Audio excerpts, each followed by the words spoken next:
Hello friends, नमस्कार। स्वागत है आपका एग्जाम टारगेट 2024 पे। मैं हूं राम सिंह और स्वागत करता हूं आपके अपने यूट्यूब चैनल एग्जाम टारगेट 24 पे। टीजीटी पीजीटी का एग्ज़ाम निकट है और आपकी जो टीजीटी का एग्ज़ाम है वह 14 और 15 मई को होना सुनिश्चित है। इस हिसाब से अगर देखें तो आज 1 अप्रैल है और अब आपके पास जो है बिल्कुल भी मात्र और गिने चुने दिन बचे हुए हैं। तो मान के चलिए आपके पास 40 दिन बचे हैं और इसमें आपको अच्छे से रिविज़न करना है। यदि आपने कंसेप्ट को क्लियर कर लिया है तो हम प्रैक्टिस करने चल रहे हैं और यह सेशन आपको रोज़ सुबह 8 बजे मिलने वाला है भूगोल, और शाम को मिलेगा आपको 7 बजे इतिहास का प्रैक्टिस सेट। तो चलिए, आज हमारा पहला सेशन है और इसमें हम बात करेंगे भारत के भूगोल के से संबंधित प्रश्नों को। यह यूथ की जो बुक आ रही है, यूथ कंपटीशन टाइम्स की, उसी बुक से हम प्रैक्टिस करवा रहे हैं। तो चलिए शुरुआत करते हैं आज के इस महत्वपूर्ण सेशन की। सबसे पहले हम बात करेंगे भारत के भूगोल, उसके भी अंतर्गत स्थिति एवं विस्तार देखेंगे हम लोग, पहला चैप्टर। चलिए देखते हैं। निम्नलिखित में से कौन सा एक पूर्वांचल अथवा पूर्वी पहाड़ और पर्वत का हिस्सा नहीं है? देखिए, जब भी आप एग्जाम सेंटर में बैठेंगे या फिर टेस्ट लगाएंगे तो नहीं है और हाँ में आप देख लेंगे। जैसे ही लिखा रहेगा नहीं है तो उसको आप सर्कल इस तरह से कर लेंगे, फिर आप क्वेश्चन को सॉल्व करेंगे। पहला ऑप्शन है नागा पहाड़ियाँ, दूसरा है गारो पहाड़ियाँ, और सी है मणिपुर पहाड़ी, और डी है मिजो पहाड़ी। तो कौन सा जो पूर्वी पहाड़ और पर्वत का हिस्सा नहीं है? तो यह गारो पहाड़ियाँ हैं। ऑप्शन नंबर बी करेक्ट है।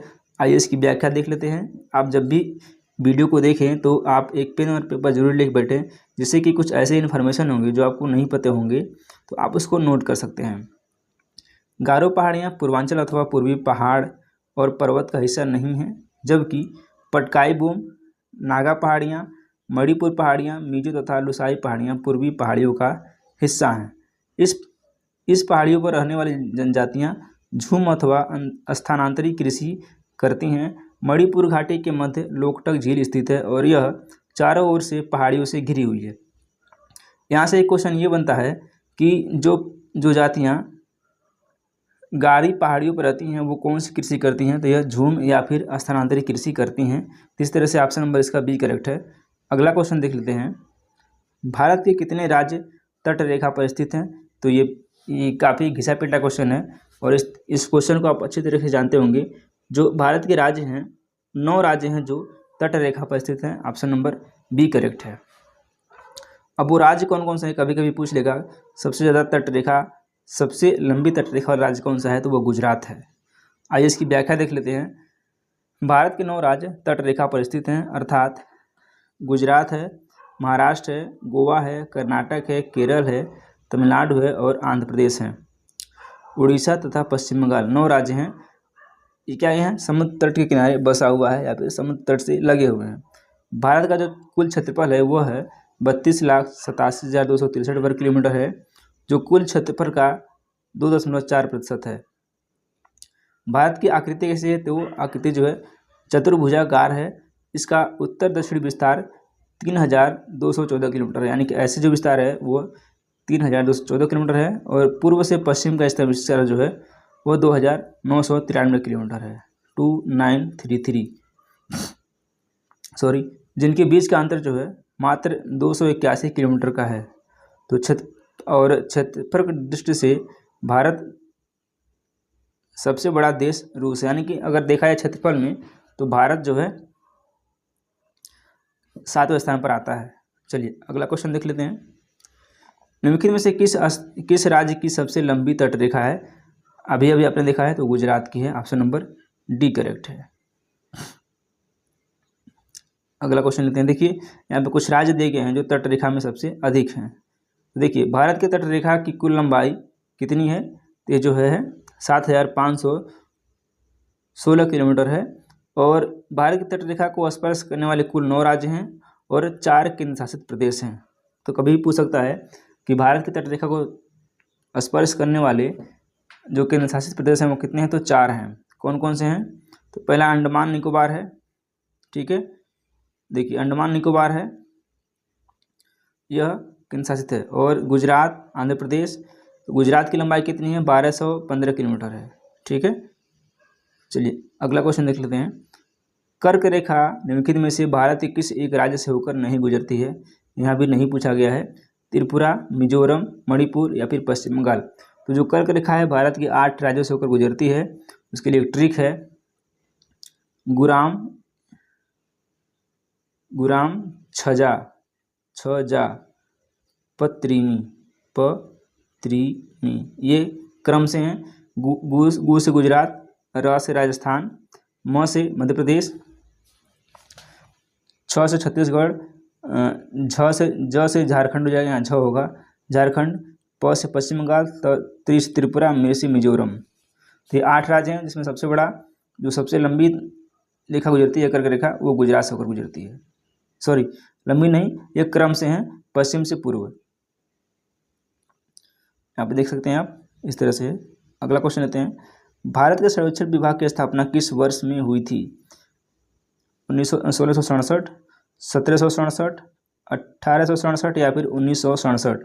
तो यह हुई थी 1767 में। ऑप्शन नंबर बी करेक्ट हो जाएगा।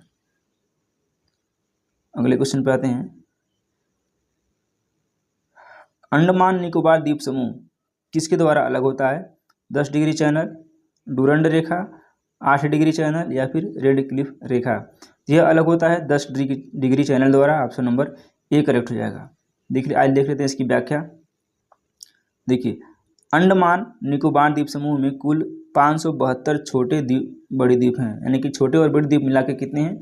572 हैं, जो एक दूसरे से 10 डिग्री चैनल, जो गहराई है ये 400 फैदम, चौड़ाई 128 किलोमीटर है, द्वारा अलग किए जाते हैं। मुख्य स्थल से इनकी निकटतम दूरी लगभग 220 किलोमीटर है। इनके सुदूर दक्षिण भाग को इंदिरा पॉइंट यानी कि इसी को पिग्मेलियन पॉइंट भी कहते हैं। यहाँ वर्ष भर वर्षा होती है तथा यहाँ की जलवायु उष्ण आर्द्र है। ठीक है। जो मिनिकॉय द्वीप है वह 8 डिग्री चैनल के द्वारा मालदीव से अलग होता है। रेड क्लिफ रेखा भारत पाकिस्तान के मध्य सीमा को निर्धारित करती है। तो भारत पाकिस्तान के मध्य कौन सी रेखा है? रेड क्लिफ रेखा है। और जो डूरंड रेखा है वह पाकिस्तान तथा अफगानिस्तान के मध्य, इसके पहले भारत एवं अफगानिस्तान के मध्य में यह था।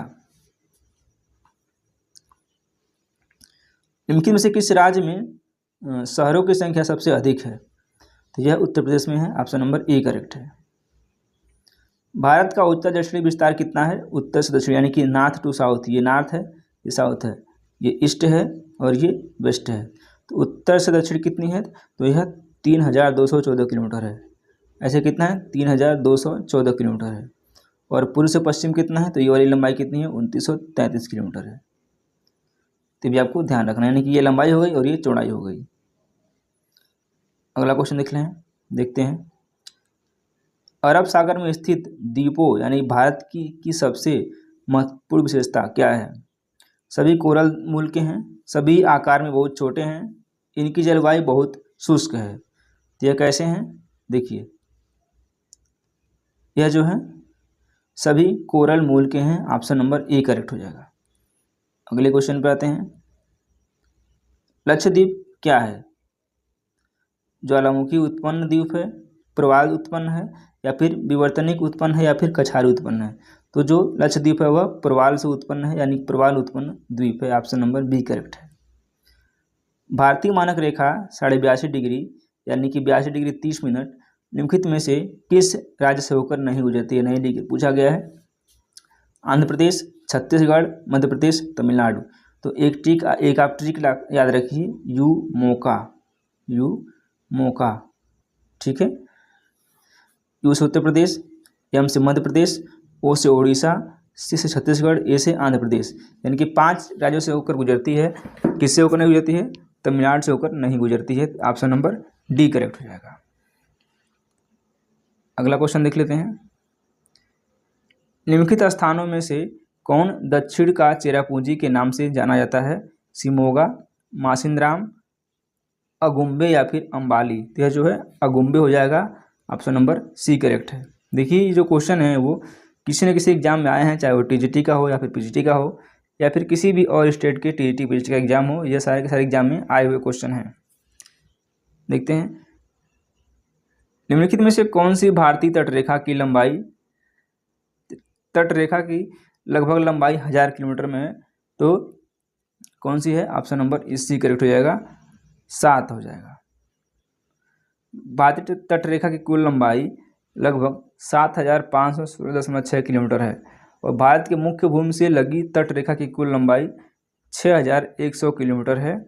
यह केंद्र शासित प्रदेशों की तट रेखा को न जोड़ा जाए तो भारत में सर्वाधिक लंबी तट रेखा वाला राज्य गुजरात है, जिसकी लंबाई 1215 किलोमीटर तथा सबसे छोटी तट रेखा वाला राज्य गोवा है। चलिए आगे देखते हैं। निम्नलिखित स्थानों में से 21 दिसंबर की सबसे ज़्यादा प्रकाश अवधि कहाँ पर होगी? तो होगा तिरुवनंतपुरम में। ऑप्शन नंबर डी करेक्ट है। अगला क्वेश्चन लेते हैं। निम्नलिखित में से किस स्रोत से देश में जल संसाधन की संभाव्यता सर्वाधिक है? किस स्रोत से? औद्योगिक अधोभौमिक जल, सतही जल, ग्लेशियर या फिर बांध एवं जलाशय। तो ये क्या हो जाएगा? सतही जल। ऑप्शन नंबर बी करेक्ट हो जाएगा। सतही जल से देश में जल संसाधन की संभाव्यता सर्वाधिक है। सतही जल के 4 प्रमुख स्रोत हैं: नदियाँ, झील, तलैया तथा तालाब। भारत में सभी नदी में औसत वार्षिक प्रवाह 1869 घन किलोमीटर होने का अनुमान किया गया है। अगला क्वेश्चन लेते हैं। निम्नलिखित में से किस भारतीय राज्य को लाल नदी और नीली पहाड़ियों की भूमि के नाम से जाना जाता है? उत्तराखंड, असम, मेघालय या फिर अरुणाचल प्रदेश। तो असम को जो है लाल नदी और नीली पहाड़ियों की भूमि के नाम से जाना जाता है। इस तरह से ऑप्शन नंबर बी करेक्ट हो जाएगा। अगले प्रश्न पे आते हैं। निम्नलिखित में से कौन सा राज्य छत्तीसगढ़ के साथ सीमा साझा नहीं करता है? नहीं पूछा गया है। तेलंगाना, उत्तर प्रदेश, बिहार या फिर आंध्र प्रदेश। तो बिहार जो है छत्तीसगढ़ के साथ सीमा साझा नहीं करता है। इस तरह से ऑप्शन नंबर सी करेक्ट है। देखते हैं इसकी व्याख्या। बिहार छत्तीसगढ़ के साथ सीमा साझा नहीं करता है, जबकि छत्तीसगढ़ राज्य के सीमावर्ती राज्य हैं इस प्रकार: उत्तर प्रदेश है, मध्य प्रदेश है, महाराष्ट्र है, आंध्र प्रदेश है, उड़ीसा, झारखंड और तेलंगाना है। पाक जलमध्य भारत से किसको अलग करता है? यानी कि तो यह करता है श्रीलंका को पाक भारत से अलग करता है। डी ऑप्शन करेक्ट है। सबसे लंबी समुद्र तटीय रेखा निम्न राज्य के साथ है। किसके साथ है?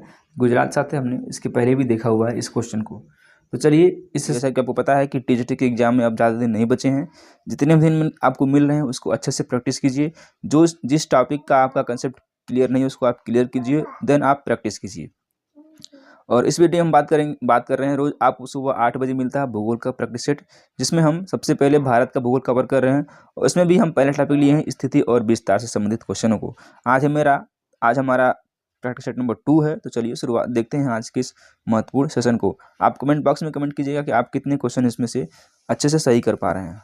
चलिए, भारत में अपनाई गई मानक मध्याह्न मेरिडियन है 82.5 डिग्री पूर्व। इसको 82.5 डिग्री पढ़ते हैं या फिर 82 डिग्री 30 मिनट पढ़ते हैं।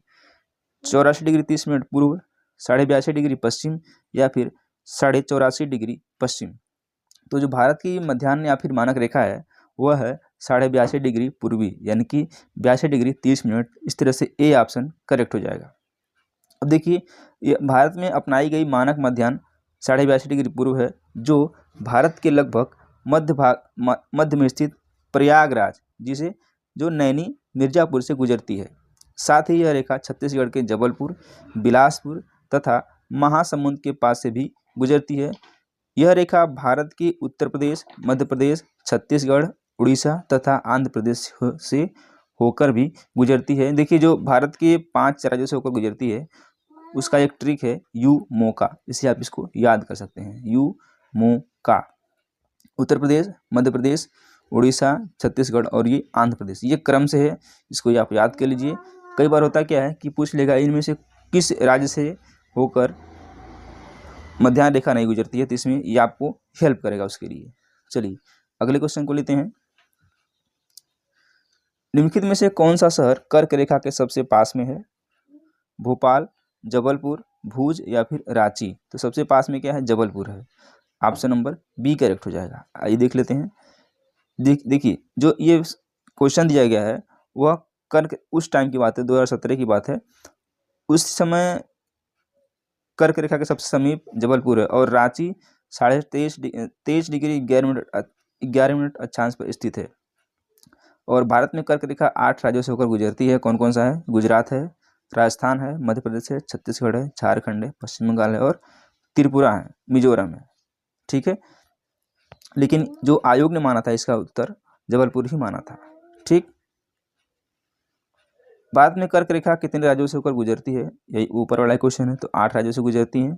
कौन कौन सी रेखाएं? देखिए, भारत में कर्क रेखा 8 राज्यों से गुजरती है, जो इस प्रकार हैं: गुजरात, राजस्थान, मध्य प्रदेश, छत्तीसगढ़, झारखंड, पश्चिम बंगाल, त्रिपुरा तथा मिजोरम है। इसका एक ट्रिक है जो कि क्रम से आपको याद करने में हेल्प करेगा। गुराम छजा पत्रिमी, ये क्रम से है। कभी भी यदि आपको क्रम से लगाने के लिए आ जाए, इसको आप याद रखेंगे, इसको आप आसानी से लगा सकते हैं। गुजरात, राजस्थान, मध्य प्रदेश, छत्तीसगढ़, ये झा होगा, झारखंड, पश्चिम बंगाल, त्रिपुरा और मिजोरम। लेकिन इसकी एक जो फेमस ट्रिक है, मित्र पर गमछा जार, यदि आप उससे याद किए हैं तो आप उसको याद करिए, उससे भी आप आसानी से इस क्वेश्चन को सॉल्व कर सकते हैं। कर्क रेखा भारत के निम्नलिखित प्रांतों में से किससे होकर नहीं गुजरती? देखिए, इस वाले क्वेश्चन में हेल्प करेगा, किससे होकर नहीं गुजरती है। तो मध्य प्रदेश से गुजरती है, गुजरात से भी गुजरती है, झारखंड से भी गुजरती है, लेकिन उत्तर प्रदेश यानी कि यूपी से होकर कर्क रेखा नहीं गुजरती है। तो इसका ऑप्शन नंबर बी करेक्ट हो जाएगा। सॉरी, कोरोमंडल तट कहाँ पर स्थित है? कर्नाटक, तमिलनाडु, आंध्र प्रदेश या फिर उड़ीसा में। तो जो कोरोमंडल तट है यह तमिलनाडु में स्थित है। ऑप्शन नंबर बी करेक्ट हो जाएगा। आइए देखते हैं तो इसकी व्याख्या। दोस्तों, यदि ये केवल आप प्रैक्टिस सेट देख रहे हैं तो आप गलती कर रहे हैं। जब भी आप प्रैक्टिस कीजिए किसी भी सब्जेक्ट का, किसी भी चैनल से, तो आप एक पेन और पेपर लेके जरूर बैठिए, या फिर आप एक रफ कॉपी बनाइए, जिससे कि आप क्या करें, पढ़ते समय जो भी आपको क्वेश्चन लगे कि आप हमको नहीं आ रहा है, या फिर ये नया क्वेश्चन है, या फिर इसको हमको याद करना चाहिए, उस क्वेश्चन को आप लिख लीजिए, और उसके बाद जो है जब भी आपको टाइम मिले तो उसको आप एक बार देख लीजिए, जिससे क्या होगा, वो क्वेश्चन आपको रिवाइज हो जाएगा। चलिए इस क्वेश्चन की बात करते हैं हम। कोरोमंडल तट तमिलनाडु में स्थित है। पूर्वी तटीय मैदान को उत्तर से दक्षिण उत्कल तट, उत्तरी सरकार व कोरोमंडल तट में विभाजित किया गया है। ठीक है, अगला क्वेश्चन लेते हैं। भारत देश का उत्तर दक्षिणी विस्तार तथा पूर्व पश्चिम विस्तार कितना है? यानी भारत का जो है उत्तर से दक्षिण और पूर्व से पश्चिम, यानी कि नॉर्थ टू साउथ और ईस्ट टू वेस्ट, इसका जो विस्तार है कितना है? देखिए, तो यह है, जैसे ऐसे जो है वो कितना है, 3214 किलोमीटर है। कितना है? 3214 किलोमीटर है। और जो इस तरह से है वह है 2933 किलोमीटर। यानी कि देखिए, लंबाई कम है और चौड़ाई, लंबाई ज़्यादा है और चौड़ाई थोड़ी सी कम है, जिसे आप याद रख सकते हैं। इस तरह से ऑप्शन नंबर बी करेक्ट हो जाएगा, ये वाला। सॉरी, भारत और पाकिस्तान के बीच की सीमा क्या है? पूर्ववर्ती सीमा, पश्चिमवर्ती सीमा, आरोपित सीमा या फिर अवशेष सीमा। तो भारत और पाकिस्तान के बीच आपको पता है कि एक ऐसी सीमा है, यह आरोपित सीमा है। सी ऑप्शन क्या है? करेक्ट हो जाएगा। आइए इसकी व्याख्या देखते हैं। भारत और पाकिस्तान के बीच आरोपित सीमा है। आरोपित सीमा का विकास परवर्ती होता है, किंतु परवर्ती सीमाओं से भिन्न ये सांस्कृतिक वातावरण से बिल्कुल समता नहीं रखती हैं, अपितु उस पर आरोपित होती हैं, जो एक ही जाति, धर्म अथवा भाषा के लोगों को क्या करती हैं? विभक्त करती हैं। चलिए अगला क्वेश्चन देखते हैं। अगला क्वेश्चन है हमारा, भारत और भारत और बांग्लादेश के बीच की सीमाएं निम्नलिखित में से किस प्रकार की हैं? पूर्ववर्ती सीमाएं हैं, उत्तरवर्ती सीमाएं हैं, आरोपित सीमाएं हैं या फिर रिलिक्ट सीमाएं हैं। तो इस तरह इसकी क्या है? यह जो है उत्तरवर्ती सीमाएं हैं। ऑप्शन नंबर बी बिल्कुल करेक्ट है। कश्मीर घाटी एवं डल झील इन दोनों के मध्य स्थित है। किसे मध्य स्थित है? बृहद हिमालय एवं पीर पंजाल, शिवालिक एवं पीर पंजाल, महान हिमालय एवं ट्रांस हिमालय, महान हिमालय एवं कराकोरम। तो बात हो जा रही है किस? कश्मीर घाटी एवं डल झील किसे बीच स्थित है? यह स्थित है बृहद हिमालय एवं पीर पंजाल के मध्य। इस तरह से ऑप्शन नंबर ए करेक्ट हो जाएगा। देखिए इसकी व्याख्या देख लेते हैं। बृहद हिमालय तथा पीर पंजाल के मध्य कश्मीर घाटी तथा डल झील अवस्थित है। बृहद हिमालय का विस्तार नंगा पर्वत से लेकर नामचा बरवा तक एवं एक पर्वतीय दीवार के रूप में है, यानी कि जो बृहद हिमालय है इसका विस्तार कहाँ से कहाँ तक है, नंगा पर्वत से लेकर नामचा पर्वत तक है। और यह क्या है, एक पर्वतीय दीवार के रूप में स्थित है। इसकी लंबाई 2500 किलोमीटर, जबकि औसत चौड़ाई 25 किलोमीटर है। लंबाई कितनी है, लगभग 25 किलोमीटर है, और जो इसकी चौड़ाई है लगभग 25 किलोमीटर है। इसकी औसत ऊंचाई जो है 6200 मीटर है, यानी कि 6200 मीटर है। इसकी सबसे ऊंची चोटी माउंट एवरेस्ट है। और माउंट एवरेस्ट कहाँ पर स्थित है ये आप कमेंट बॉक्स में कमेंट कीजिएगा। एक फ्रांसीसी वास्तुकार ली कार्बुजियर ने कौन सा शहर डिजाइन किया था, बंगलौर, चंडीगढ़, कोलकाता या फिर चेन्नई। तो ली कार्बुजियर ने चंडीगढ़ को डिजाइन किया था, ऑप्शन नंबर बी करेक्ट है। अगला क्वेश्चन लेते हैं। उडगमंडलम यानी कि ऊटी में बसाव पैटर्न किस प्रकार का है, निहारिका रूपी, वृत्तीय रूपी, सीढ़ीदार रूपी या फिर तारा रूपी। तो जो उडगमंडलम या फिर ऊटी है, यहाँ पे जो बसाव है यह सीढ़ीदार प्रकार का है। सी ऑप्शन क्या है, करेक्ट हो जाएगा। इसकी व्याख्या देख लेते हैं। उडगमंडलम ऊटी में बसाव पैटर्न सीढ़ीदार रूप का पाया जाता है। सीढ़ीनुमा प्रकीर्ण बस्तियों का विकास उच्च पर्वतीय क्षेत्रों में सड़कों एवं पगडंडियों के किनारे हुआ है। इसके उदाहरण स्वरूप हिमालय, रॉकी, एंडीज आदि पर्वतीय क्षेत्रों में देखने को मिलते हैं। अगला क्वेश्चन देखते हैं। रबारी क्या है, रबारी देखिए इंपॉर्टेंट क्वेश्चन ये भी है, और यह हरियाणा असिस्टेंट प्रोफेसर में पूछा गया क्वेश्चन है। ये भी आपके एग्जाम में पूछ सकता है। केरल के मछुआरे, गुजरात के खानाबदोश, तमिलनाडु के खानाबदोश या फिर राजस्थान के चरवाहे। यह जो है गुजरात के खानाबदोश हैं, तो इस तरह से ऑप्शन नंबर इसका बी करेक्ट हो जाएगा। अगले क्वेश्चन पे आते हैं। रबारी, राइका, गोयंका एवं देसाई के नाम से यह एक प्राचीन जाति, यानी कि इसको रबारी भी कहते हैं, रैबारी भी कहते हैं, राइका, गोयंका एवं देसाई, ये जो है प्राचीन जाति हैं जिसके मूल सिंधु घाटी सभ्यता से जुड़े हुए हैं। यह लोग खेती और पशुपालन से जुड़े हुए हैं। गुजरात और मध्य राजस्थान में इन्हें रैबारी, रबारा, देसाई, गोपालक और हीरावंशी नाम से भी पुकारा जाता है। किसको, रैबारी को। चलिए, लखीमपुर खीरी में स्थित दुधवा नेशनल पार्क किस लिए प्रसिद्ध है, हिरण के लिए, शेर के लिए, बाघ के लिए या फिर नीलगाय के लिए। तो एक तो यहाँ से क्लियर हो जा रहा है कि दुधवा नेशनल पार्क कहाँ स्थित है, तो लखीमपुर खीरी उत्तर प्रदेश में स्थित है। किसके लिए प्रसिद्ध है, तो यह बाघ के लिए प्रसिद्ध है, ऑप्शन नंबर सी करेक्ट हो जाएगा। इसकी व्याख्या देखते हैं। लखीमपुर खीरी में स्थित दुधवा नेशनल पार्क बाघ के लिए प्रसिद्ध है, जो उत्तर प्रदेश में स्थित है। यह लगभग 818 वर्ग किलोमीटर में फैला हुआ है। यह यहाँ पर दुर्लभ और लुप्तप्राय प्रजातियों का घर है, जिसमें बाघ, तेंदुआ, बिल्ली, स्लथ, बियर, राइनोसोरस, काले हिरण तथा दलदली हिरण शामिल है। उत्तर प्रदेश में स्थित अन्य पार्क चंद्रप्रभा अभ्यारण्य है, जो चंदौली जिले में स्थित है। कौन सा, चंदौली, चंदौली, चंद्रप्रभा उत्तर प्रदेश में स्थित है। सॉरी। कोरी क्रीक स्थित है। कोरी क्रीक क्या है, बंगाल की खाड़ी में स्थित है, पाक जल संधि में स्थित है, कच्छ के रण में स्थित है या फिर लाल सागर में स्थित है। तो जो कोरी क्रीक है यह जो है कच्छ के रण में स्थित है, तो इस तरह से ऑप्शन नंबर सी करेक्ट हो जाएगा। अगला क्वेश्चन लेते हैं। निम्नलिखित में से कौन सा स्थान भारत में विश्व का दूसरा सबसे अधिक ठंडा आवासित स्थान है, कुल्लू घाटी, हिमालय प्रदेश, मनाली घाटी जो कि हिमाचल प्रदेश में स्थित है, ईटानगर या फिर ट्रांस जो कि जम्मू कश्मीर में स्थित है। सबसे जो ठंडा है वह क्या है आपका, द्रास जो कि जम्मू कश्मीर में स्थित है, ऑप्शन नंबर डी करेक्ट है। आइए इसकी व्याख्या देखते हैं। द्रास जम्मू व कश्मीर का एक छोटा सा शहर है। द्रास शहर समुद्र तल से 10,697 फीट की ऊंचाई पर अवस्थित है। कितना, 10,697 फीट। द्रास साइबेरिया के बाद विश्व का सबसे दूसरा ठंडा स्थान है। किसके बाद, साइबेरिया के बाद, क्या, द्रास। अगला क्वेश्चन लेते हैं। भारत की उस द्वीप का नाम बताएं जिनमें सक्रिय ज्वालामुखी स्थित है, रोस द्वीप, निकोबार, लक्षद्वीप या फिर बैरन द्वीप। आपको इसको पता है बैरन द्वीप है, ऑप्शन नंबर बी करेक्ट है। भारत प्रमाणिक समय निर्धारित करने वाली देशांतर रेखा कहाँ से गुजरती है, तो यह गुजरती कहाँ से है, यह प्रयागराज जो कि नैनी से गुजरती है। इसमें ऑप्शन नहीं दिया गया है, इसको हमने पहले ही कवर किया हुआ है। चलिए आज के सेशन को यहीं तक रखते हैं और उम्मीद करते हैं कि सेशन आपको पसंद आया होगा। सेशन यदि पसंद आता है वीडियो को लाइक करें और चैनल को सब्सक्राइब करें। बहुत बहुत धन्यवाद।